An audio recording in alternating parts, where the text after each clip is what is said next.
شاهدت مقطع لأحد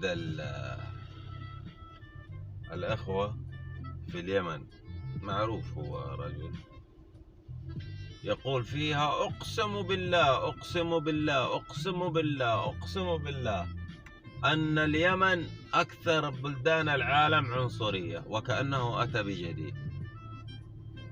ألا تعلم أن كل مجتمع قبلي بهذا عنصري؟ نعم، العنصرية في اليمن، وكلما ابتعدت، يعني كلما تفككت القبلية قلت العنصرية.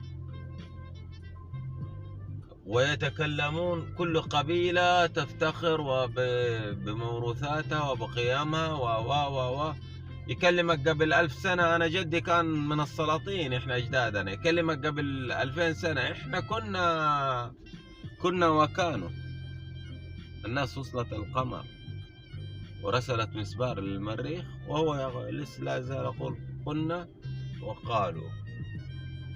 طب أصنع لي طرابيزة ولا أصنع لي دولاب؟ ما أعرف.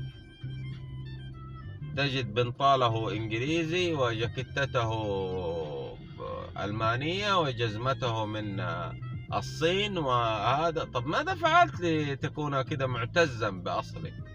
لا شيء.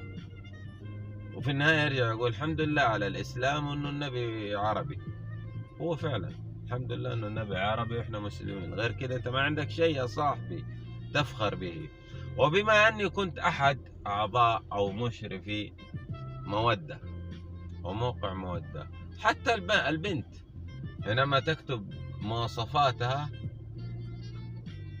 واحدة تكتب أنا ماني شمالية أنا حضرمية، واحدة تكتب أنا قبيلية، واحدة.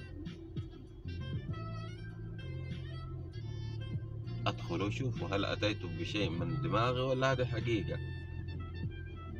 هذه هي العنصرية، هذه هي الطاووسية. يا أخي اخلع رداء الطاووس، يا أختي اخلعي رداء أنك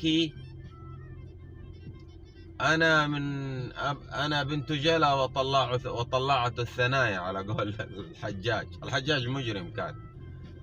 اخلعي هذا الرداء وعيشي حياة انك انسانة ضعيفة مسكينة، ما حد احسن من احد. والله اشاهد ناس والله يمتلكون المليار.